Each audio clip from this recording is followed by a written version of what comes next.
Chris Cocklanes comes out and is like, sometimes you got to take a step back. He's just forward. Over there. We're over there planting seeds. You guys know that I don't have any coaching experience. And not a brag.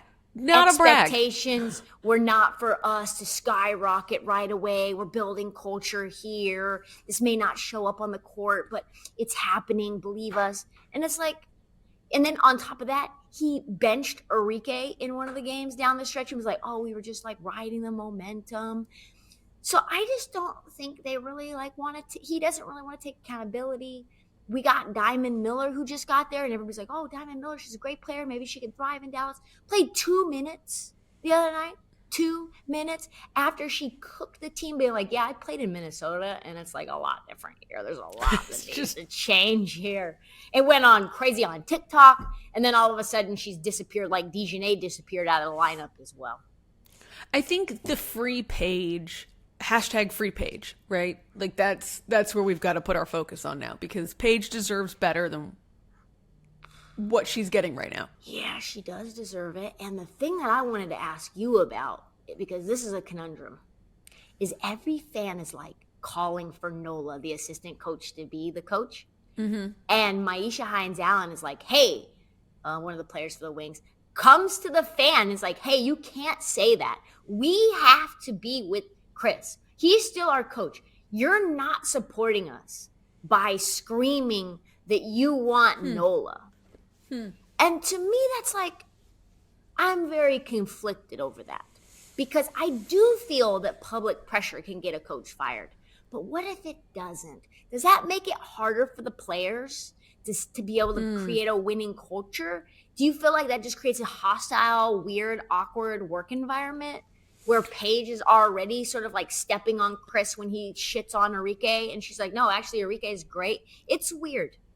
I think it puts the players in a really shitty position, right? Because if you're the player then that is like, you know what, this is our coach, and because of that, I'm going to try to respect what he says and his authority and this and that, then you're looked at as like caving into the mentality. Yeah, like you're why aren't you doing more?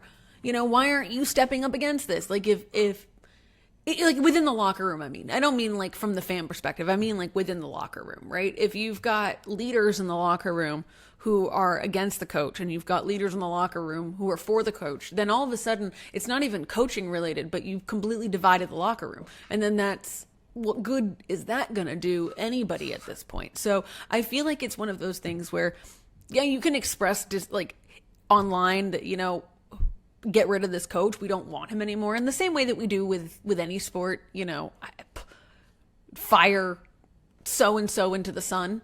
I was yelling that about Kalen DeBoer last year for sure, at least 1.5 million times. But like, I'm not the one who makes that decision. And so if the players believe in the coach in any capacity, or if the administration does, in this case, or even if they don't, the ownership, but if they have him in place, like that is kind of your job at that point, right? To go with the coach. Now, you can advocate behind the scenes and say whatever you want. Like, hey, I think that this coach should take over. I think that Man Bun needs to go.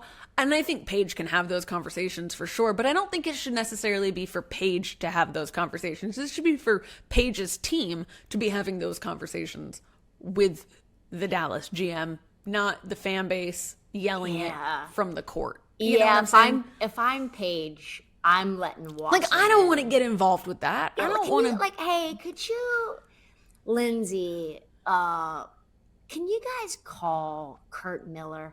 I don't want to have this conversation about wanting the coach to be fired. I know we're gonna have an exit interview and all that, but like, between me and you, I want his ass fucking out of here. I want his ass gone. I am used to Gino. What is this guy? Gino's like one of the longest standing, successful women's coaches in history. You go from Gino to a guy that's like barely wet behind the ears, never coached in his life, for the #1 overall pick. Are you insane? Are you kidding me? Right. But that should be for, like, in my opinion, that should be her team sorting that out, not Yeah. Paige herself going into the locker room and trying to advocate for a different coach. I just think that's messy, and that puts her in a position that I just don't think that's fair to do to someone in their first year, in their rookie year.